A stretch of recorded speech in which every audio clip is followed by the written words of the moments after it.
Hi. Hi, can you hear Yes, me? I can. Oh, cool. Yes. Awesome. Thank you so much for joining us.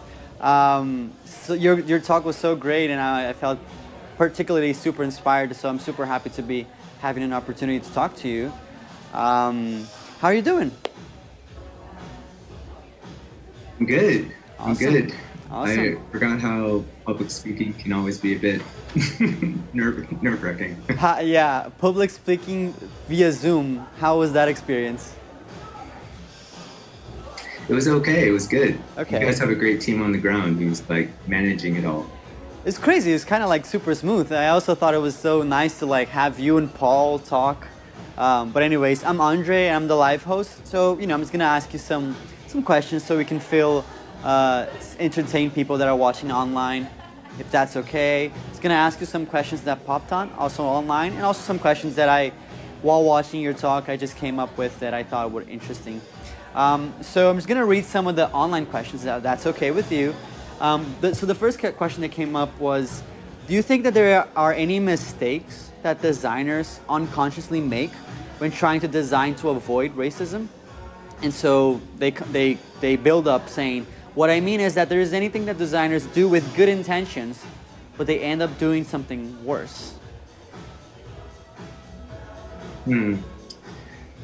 I think sometimes it could result when I think if you're not necessarily speaking with the right representatives Yeah. of that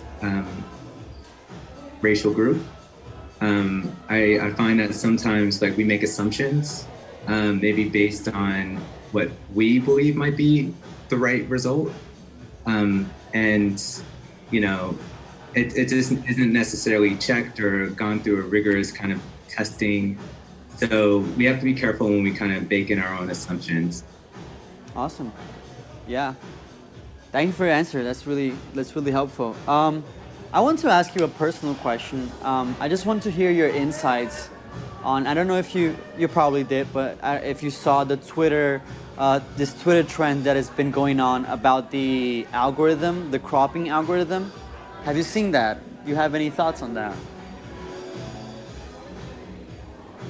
Are you referencing an algorithm of in which respect? So on Twitter, people are doing this test where they put pictures on two extremes. So like a white folk, on the very corner, and the algorithm would crop the picture to prioritize that image because something on the algorithm makes it like find a face, a specific face, and just look into that.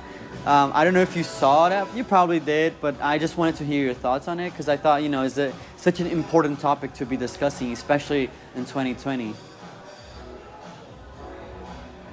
Yeah, so I mean, I haven't heard that one in particular, but I have heard of AIs that just aren't really good at recognizing dark skin complexions.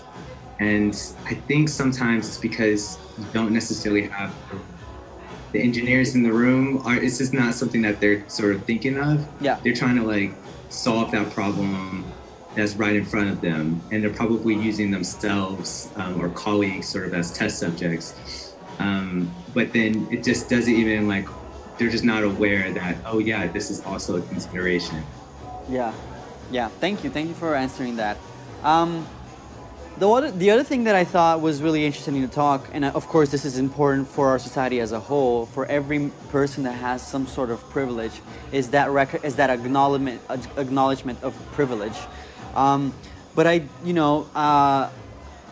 think that that's a hard point to reach when there isn't much discussion about it. Like, I'm saying this particularly because I know a group of people that, for me, it's so clear the acknowledgement of privilege. Like, it's easier for me now because I was made aware of that I should be, and there's this conversations. How would you say are good practices to make that easier for people? Because as you know, sometimes people don't understand that they should even be recognizing their privileges or acknowledging their privileges. So, do you think that there's something that really helps people be aware of that notion of what my stance in the society and what should I be thinking of? Hmm. Well, I know that there's really great reading in that space. I can't really think of author names, but there's books called like White Fragility. There's a book in the UK, like Why I'm No Longer Speaking to White People About Race. So I do think there's a level of like education that people can do to kind of learn more about privilege. And I also just think that if you just actively listen to people who are describing like experiences of discrimination, I think you can get a lot from there. So actively listening, listening with the intent of understanding. Yeah, totally. I think that's probably like a step that we can all take in our day to day. Yeah, I totally agree with you, and it's such an important topic to talk about. And I really appreciate this talk, especially because we should be talking to this at all times, right? There's a level of importance that we should be giving to this specific topic, right? Specifically in design and even outside of design. So really appreciate that. Let me see if there are some online questions here. Hold on. Yeah, there's some questions online just like asking you to describe a little bit more about what you were talking about, the designer's critical alphabet. I particularly was very curious of exactly what it was and the end goal of the alphabet. So could you talk a little bit about the project? I think it was just positioning certain definitions, terms that are used in the conversation around sort of race, racial justice, and just so that designers or anyone really can sort of gain a bit more understanding around the vocabulary. Mm-hmm. I think that probably helps a lot when you're kind of going into these conversations. My team, we're about to lead a workshop, and we actually drafted a whole kind of vocabulary list for everyone to get familiar with. So I think the critical alphabet is just one set of tools to kind of like really, get you into a new type of toolkit so you can have these type of conversations. Awesome. And actually, that's a good point. Your workshop is at 3? Yeah. Okay. And yeah, so for the people that are watching online, remember that you could just join that workshop, and it's going to be really interesting to be on your edge and watch this. I think that's all the time we have for the interview. Unfortunately, it's not a lot of time. I wish we could just hang out for longer. I definitely would love to hear more about you. But yeah, hold on a second. Let me just read something in the paper here. You know what? Let's actually just talk a little bit because we're waiting for Emily to join the Zoom call. Is that correct? It's either that or there's another link that we're meant to be going to. There is another link. That is true. But we're waiting her to join that link. Okay, I'm just figuring out the technical part of this. It's all right. It's very it's very informal. Yeah, cool. And I think it's a very interesting. It was especially a very interesting topic for me because I come from Brazil, and Brazil has such an interesting perspective regarding race.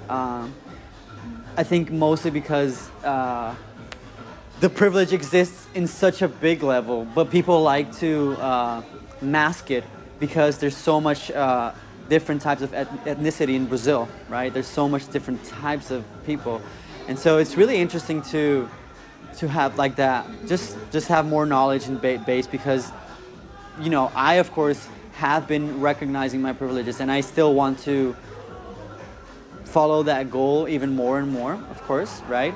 And like you said, like even just recognizing it and even being aware of who is in more need than I am, right? So for me, I just want to say a big thank you for you because that was a really insightful talk, and I hope that you felt great while talking about it because it was definitely great, and I know that people here they really enjoyed your talk. But yeah, is there anything that you want to share with people that are watching you online specifically? Because this is like exclusive material for people that are watching online. Anything that you want to say, you want to share, that you think might be interesting to talk about? On the spot, I'm just really happy you guys tuned in. It's an important conversation we all wanted to have within my design team. And so we're just really happy that we're able to bring it to you guys. And would really love to have been there in person. Yes. We were all kind of there last year. And so we're just looking forward to being with you guys again next year.